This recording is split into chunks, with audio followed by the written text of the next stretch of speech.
Welcome to the Wasteland, brothers and sisters. The B-Movie Bunker is here once again to bring you Mad Max Fury Road 2015. George Miller back at it, bringing Max to life once again. Wow, did I love this movie. Now, this is spoken to someone who is a die-hard Road Warrior, Mad Max, and a little bit Thunderdome fan. I love what George Miller did with the original Mad Max, and the Road Warrior is probably one of my favorite films of all time. This one had a lot to live up to as far as I was concerned, as far as what I expect from a Mad Max movie, and to be honest, it did not let me down at all. My one complaint, the movie, it's 120 minutes, beginning to end credits. Unfortunately, only about 98 of that is car chase or car truck, monster trucks, weird wacky vehicles, everything chase for almost the entire movie. That's what the bulk of this movie is. It's what I want from a Road Warrior movie, a Mad Max style movie. I want to see all sorts of funky vehicular contraptions roaming around. I want to see people falling off cars and getting blown up and all that stuff, and I get that. But I also get a bit of a story with it too. Now, this is the story of it is that you have Imperator Furiosa, played by Charlize Theron, who is smuggling out basically the breeder wives of the Immortan, and he is played. I love the nod to the original Mad Max. Hugh Keays-Byrne, I think is how you pronounce it. He played Toe Cutter in the original Mad Max. The villain in the original Mad Max is back as the villain in this one. You can't even tell it's the same guy, so that doesn't really throw people off.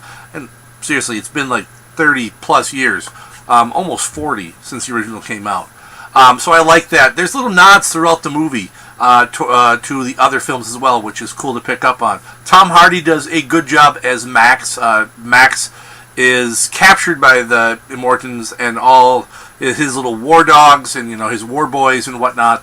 And he's being used as a blood bag for one of them, who is Nux, played by Nicholas Hoult, who Hank McCoy from X-Men movies. Max is a little quiet in this. A lot more of it focuses on Charlize Theron's character and the women she's bringing out. I mean, Max is there. Max is still a driving force in this, but I think Furiosa is just as big a driving force, if not bigger, than Max is. Now, some people may not like that. I don't care, because I'm getting a Mad Max story. I'm getting the world of Mad Max, that post-apocalyptic wasteland. I've heard few complaints about this film. One of the ones that I did hear was kind of stupid, where it's like, well, there's no flowers in the future. It's a dystopian wasteland. Yes, there are no flowers in the desert of the Australian nuclear blasted wasteland. There's not. Sorry. I love the fact that a lot of the effects in this movie are practical effects. A lot of the CG that was used to remove things like harnesses and wires and stuff like that, and to clean up the pictures. But a lot of the effects you see, they did not rely on. This is not all green screen CG effects, with just people sitting in a cardboard cutout of a car. There's a lot of practical effects, which I love to see, and I love the overall look of the movie. Scale of 1 to 10. This, for me, being an old school Road Warrior fan and Mad Max fan and being a gamer, this is the type of movie I see one like this. I walk out of the theater, I want to play this game. And I mean, yes, you can say, well, Borderlands.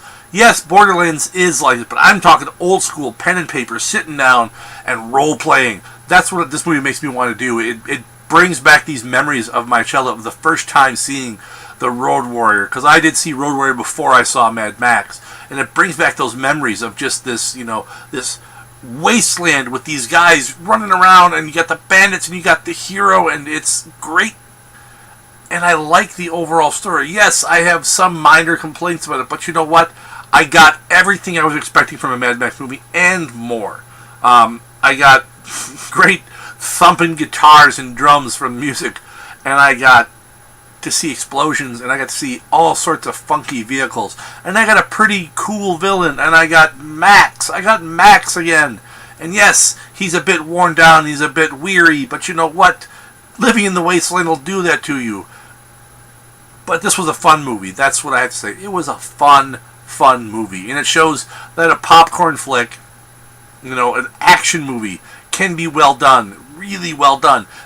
George Miller is 70. He's 70 years old, senior citizen, and he made a better action movie than just about anyone else out there that I have seen in a long, long time. And it shows. It really shows that he put forth the effort to make a great action film. That's all I've got for this one. Until next time, stay safe out there in the wasteland, folks.